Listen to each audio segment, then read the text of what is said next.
Mall of America. It's home to world-class shopping, great dining, and amazing attractions and events. And these are our stories, presented by Bloomington, Minnesota Travel and Tourism. Hey, welcome to So Much More. I'm your host, Jill Renslow, for today's show, and we are going to talk about one of our favorite holidays, and that is Halloween. Mall of America is transforming into the ultimate destination for spooky fun this fall, from Nickelodeon Booniverse to the debut of Twin Cities Fear Fest, a brand new haunted attraction promising unforgettable scares. We're also going to celebrate our proud partnership with UNICEF. They're celebrating 75 years of Trick or Treat, and they will have a special pop-up experience here at Mall of America. And here's a fun fact for you guys. Halloween spending is projected to reach a record $13.1 billion this year. So it is a huge holiday for the retail industry. And this tells us that people love this holiday and why it's so important that we make it unforgettable here at Mall of America. So joining me today to share all the exciting details are Josh Overturf, the general manager of Twin Cities Fear Fest, and Kelsey Cunningham, who is our own marketing manager here at Mall of America. So welcome, Josh and Kelsey. Hello, everyone. Hi, thank you. Are we excited to talk all about Halloween? I can always talk about Halloween. This is a huge holiday for retail. It has really grown over the years. And this market, especially here in Minnesota, it's a very special place for not only all things Halloween, but really the scare tactics of people wanting to enjoy the fear to fun. So Josh, let's start a little bit about your background. How did you get into this crazy industry? So I got into this industry as a child, actually. My mom and dad were getting a divorce. It sounds like a sad story, but my dad had moved everything out of the garage. So I had an empty garage sitting there. And my neighbor the year before had built a little haunted house at his house. So I wanted to rival him and built a real haunted house. And I did. I had a line around the block. I made flyers. And my mom encouraged me. And she said, yeah, you know what? Let's do this again next year. And it grew from me doing home haunts into big commercial haunts. So was it a free experience or did you charge? It was totally free. The new entrepreneur here. Here's the thing. I tore up my mom's bed sheets. Everything. The backyard was kind of under construction. I had people walking through the construction stuff. Completely unsafe. Could never pull that off today. But yeah, no, so that's how it was, just a fun experience. And it turned into my mom having a Halloween party every year, and I would provide the haunted house for her Halloween party. So it was fun for little ones and adults? Yeah, because at the time I was a little one kind of making it. I thought it was the scariest thing in the world. But looking back, it was the good old put your hand in the spaghetti and it's the brains and a bowl full of grapes and that would be your eyeballs. And, you do it in the dark so you couldn't see any of it. But yeah, it was very all old school and fun Halloween stuff. And then what did that grow into as you became older? So when I turned 17, I was in a Boy Scout, and the Boy Scouts were doing a big haunted house. And I said, guess what? I know how to do this. And so I kind of took charge, and I built an entire scene for the Boy Scouts. And it was sponsored by Anheuser-Busch, of all people, as a Boy Scouts thing. And yeah, we built a haunted house for them in part of their old distillery. And it was just outside of LA. I can't remember. I'm from California. Okay. But yeah, and so that got me connected to the commercial side of things, and got me connected with Universal Studios and Disney and some of the bigger theme parks. So what did that look like as far as getting into your actual career path? So I had to have a real job for a long time. Everyone always said you're never going to make Halloween a career out of everything. But I was determined at the time, and anyone that knows me knows that once I kind of put my mind to it, things happen. And so I always had a day job, and I would go and I would just, for a while, I volunteered at haunted houses, and I just built experience. Anyone in California kind of knows who I worked at every haunted house out there. And then I found someone that would actually hire me full time. And that's where the career started. And so I've been working full-time haunted houses since 2004. Okay. I've been full-time haunted house. So what interests you most about this marketplace, knowing that Minneapolis, St. Paul, and the surrounding suburbs, like this is a hub for haunted experiences? So yeah, when you're in the industry, you kind of, you hear the hot spots of where the good haunted houses are. And I've always heard good things about Minneapolis, St. Paul, the whole Minnesota area, to be honest with you. But yeah, so I've heard about the good haunted houses. I've never really been around here. So 3 years ago, I got the opportunity to come out here and start seeing what it's like, and now I'm hooked. I love it. Kelsey, do you love the fear factor? Yes, I love, Halloween is one of my favorites, and I feel like going through haunted houses and the scary side of it, love it. It's so fun. I'm the complete opposite. I know you are, Jill. I forced fun sometimes to go through it, but I just don't like being scared. But I think it's fantastic because we actually did a research study last year to show that there's this bonding element when people experience fear together, just as much as when you have fun. But there is this sense of, from start to finish, being able to connect as a group, going through whether you're with strangers or with friends, but that sense of fear actually brings people together. And having that in what is a safe environment at the end of the day. You're not feeling safe at that moment, but absolutely, you're good. At the end of the day, you're going to walk out of there and you're going to be okay. Absolutely. So let's talk about Twin Cities Fear Fest. This is happening this year. It's happening new this to year. Mall of America. So brand new. Let's walk our guests through what they're going to expect to see. So this year we have a very immersive midway and lobby. So there's going to be some Zombie GellyBall. So if you want to shoot Zombie GellyBalls. What is a Zombie GellyBall? So that is an arena where you get to take your revenge out on the zombies. So people like you that are scared and you don't want to go, and you have a little bit of anger you want to take out. Okay. I'll have a zombie in there, and you're going to be able to shoot them with they're basically small Orbeez beads, and so it's paintball or it's airsoft light. Yeah. And don't worry, the zombie has some armor and stuff like that. But you'll be able to go and shoot. It's a small little capsule of these little Orbeez beads, and you'll be able to shoot the zombie while he's trying to come at you and get you. So he will still try to get you, but you have some defense against you. So is that part of the paid ticket? You get part of that? Or it is an add-on. Okay. So the main ticket is the 2 mazes. Okay. And then you get to experience the bar and the Elvira bar, which is a big thing, and then the Elvira merch store. So let's talk about Elvira. We love Elvira. She's been here before back in the day. It's been several years, but how did you guys connect with Elvira? So that's part of just a larger deal, and she has some new products that she's trying to expand and get out into the market. And so she reached out, and why wouldn't she come to the Mall of America? We're very excited. So is she going to make an appearance? Right now, I'm going to be quiet. I'm pleading the fifth on that one. Stay tuned. I do not know officially anything. Okay. So let's go back. You said there's 2 mazes. Yes. So as you purchase a ticket, can you go through both mazes? Yeah, so you get to go through both mazes with the one ticket price. You'll get to choose which maze you want to do first. And so we have Sanctum of Shadows, which is vampires and ghouls. Cool. And we have Deadwater Hollow, which is pirates and sirens and mermaids. Fun. Fantastic. Okay, so what are the ticket prices? How do people buy tickets? So you go online for ticket prices. I believe ticket prices are $24.95 for the basic package, and the add-ons are listed on there. It kind of varies. So best thing is just go on the website, and they'll be able to list all that. And the website is? TwinCitiesFearFest.com. Fantastic. So tickets are available now. People can book in advance. Yes. So we did a pre-sale. So unfortunately, the pre-sale is over. Okay. But I believe tickets are live right now. Fantastic. Well, I know people are super excited to check things out. And when they come to Mall of America, not only can they experience Twin Cities Fear Fest, but it's also grab dinner, grab some drinks, have some fun. But you also have drinks there at the bar. We'll have prepackaged drinks and some prepackaged snacks.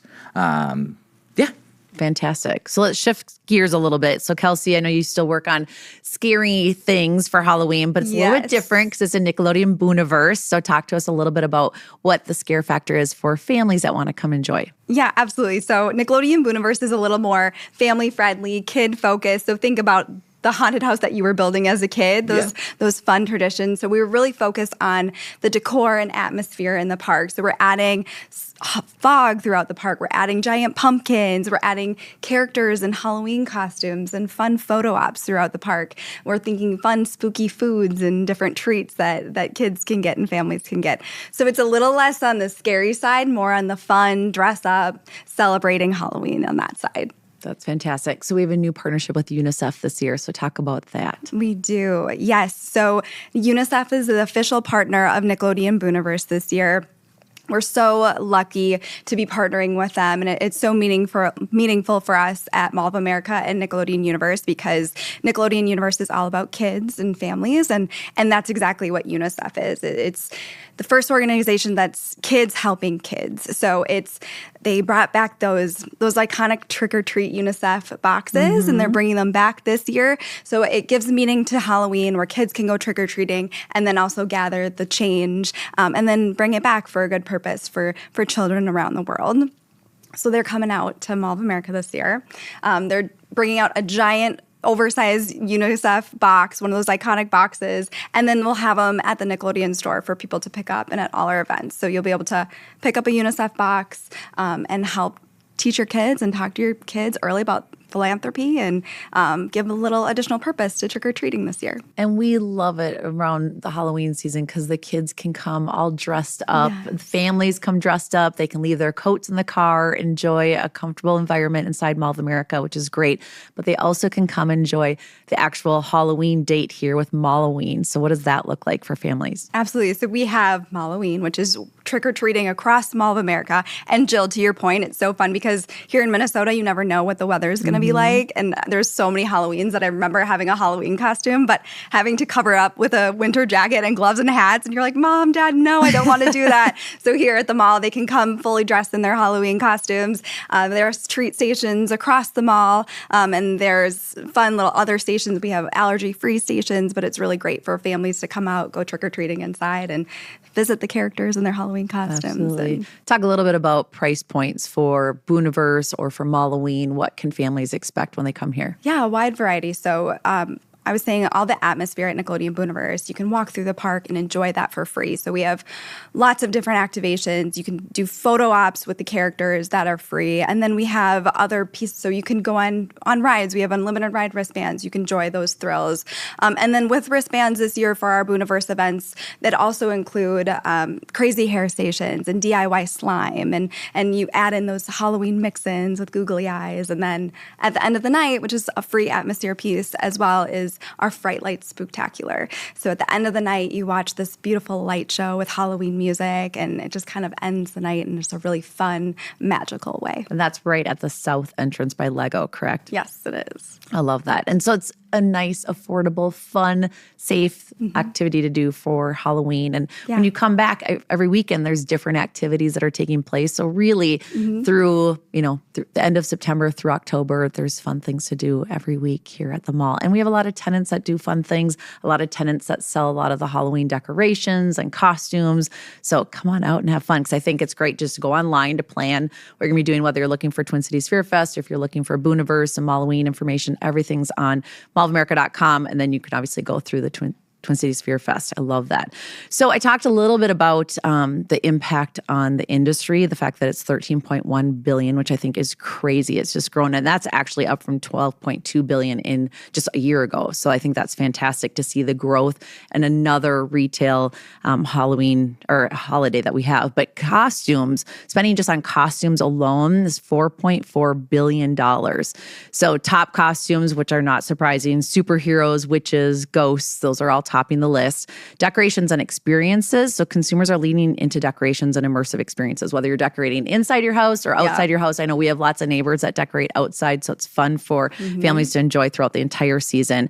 Then also generational trends. So we're seeing that Generation Z and millennials are really fueling the growth of Halloween and really picking up those traditions and handing it off to their kids, but really finding those new opportunities. Because we've even talked internally, like you're seeing less and less of the door-to-door trick-or-treating and more families looking for those events and celebrations and even ticketed experiences for Halloween. And I'm curious as far as your take as well, what you guys are seeing as those trends. Yeah, that was one of the reasons why we're here at the mall is more people, the door-to-door neighborhood trick-or-treating, while I loved it, it's not as feasible anymore. And so, people want to be able to come to a place that's more immersive, where you can come and you can do a scary haunted house, you can shoot a zombie, you can go and do all the rides at the Nickelodeon universe, all that stuff. It'll make it. I have a feeling that Mall of America is the place to be this year. Absolutely. The two different mazes that you have. Yes. Can you kind of explain, like, what are some of the key factors, or what are maybe the most special components that you like within those mazes? Because I think painting that picture a little bit more will help people understand, like, is it something for families or is this truly for adults? So our midway is very family friendly. You'll be able to come out. Now, there are some icon characters that might be roaming around, and you might get a little startle here and there, but it is very light scare. And so, feel free when you're doing, you're walking around the mall, to stop by the lobby and check it out. Similar, we have fog that immerses the entire lobby. It's very light intensive. And then when you go into the haunted houses, that's where the scares happen. So we do recommend you be 10 and over for the haunted houses. So it's not extremely scary, but you're gonna get. You're gonna run at times and then probably jump here and there. Well, you want to get those really passionate haunt fanatics out here, right? So you want to have that level of fear that's enough that you get them coming out. Yeah. So on a Friday and Saturday night, for sure, it's going to be very spooky. You come early on a Sunday, it's going to be a little bit lighter scare. But one of the nice things that we also have that we haven't talked about is the verse immersive experience. And so that's an augmented reality. You're going to be basically walking through an empty space that's completely populated by computer graphics. And it's a trick-or-treat overlay from the movie Trick-or-Treat. And so that'll be very family-friendly as well. Fantastic. Halloween is about memories. So I would love to hear from both of you. So you shared a little bit about your upbringing with creating your haunted house in the garage. I think we all dabbled in that, probably not to the same extent that you did. But talk a little bit about a favorite memory or a story that you had from when growing up with Halloween.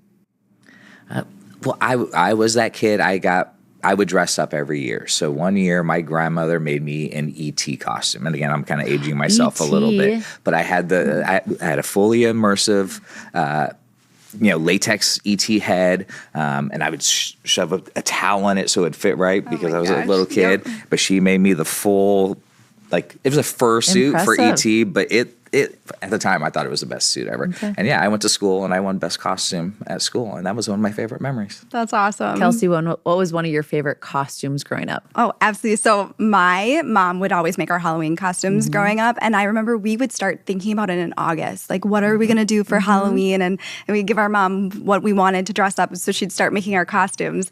And I, one year, wanted to be Toto. My older sister was Dorothy, and I was Toto. I love dogs so much. I was like, I want to be Toto. So she made me a Toto costume. I love that. Awesome. And that's, I think, part of the fun of Halloween is the preparation, right? Especially if you have a costume that's pretty intricate that you need to develop over time versus just buying it off the shelf. But there's so much creativity that goes into it. I'd have to say lack of creativity growing up is I grew up with four sisters. So there's 5 of us.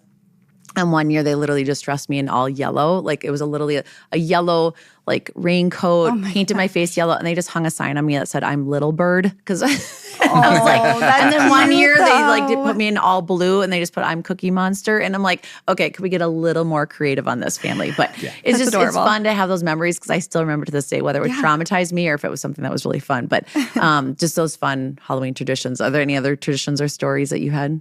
Well, trick-or-treating too. So at Nickelodeon Booniverse, we can hand out mystery tickets. And now as having a home and kids come to our house and they're like, you're the Nickelodeon house. And that is so much fun to be able to hand out candy and tickets as well. So I agree. We have become that destination house. And then you get the kids that come back time and time again. They'll change out their costume just a little bit. And you're like, okay, hold on. How many passes is this? I love it. Okay, so in the string of Halloween fun, I've got a couple trivia questions for you. So let's see if you guys can answer these correctly. So what is the most popular Halloween candy in the U.S.? Kelsey, what do you think? M&M's. M&M's, what do you think? I'm going to say Reese's. Reese's. The Buttercups. There you go. It is the Reese's Peanut Butter Cups. Ding, ding, ding, ding, ding. I like the Reese's Pieces too. That's my favorite. That was an easy one. It's in line with E.T. in your costume that you keep that tradition going. Okay. So how much does the average U.S. household spend on Halloween each year? Kelsey, what do you think? $1,000. Holy smokes. I'm gonna go a little bit lower. I'm gonna say $147. Wow, 108, and that's actually from a year ago. That was the research from a year ago because we don't know what everybody's spending yet this year. But you think about treats alone, and treats so and costumes. It's on average. So you have candy those adds up real fast these days. Experiences. You got to come out and do the experience. I'm going to Kelsey's house for Halloween if she spends $1,000. I was gonna say I know where I'll be love too. This holiday. Okay, in what year did UNICEF first launch its trick-or-treat program? Oh, let me I know I would say, answer. let me have first dibs on that one because go. I don't know. But their trick-or-treat program, I'm going to say 1984. Well, they started in the 1950s. And their first year for the treat boxes? It just says their trick-or-treat program. I don't know. Oh, in the specifics. 90s. Actually, it was 1950. You were right in the first guess. Right away. That's what I was. It's their 75th anniversary. Yeah. So I knew they had started earlier, but I didn't think we they are good. embraced Okay, Halloween. last trivia question. What's the number one pet costume for Halloween? Josh, what do you think? And we're a pet household. I should know this one, and I have no idea. My mind is blanking right now. A pumpkin. Ding, ding, ding, ding, ding. Nice. That's the number one answer. Kelsey, what are the number 2 and 3? A bat or a witch.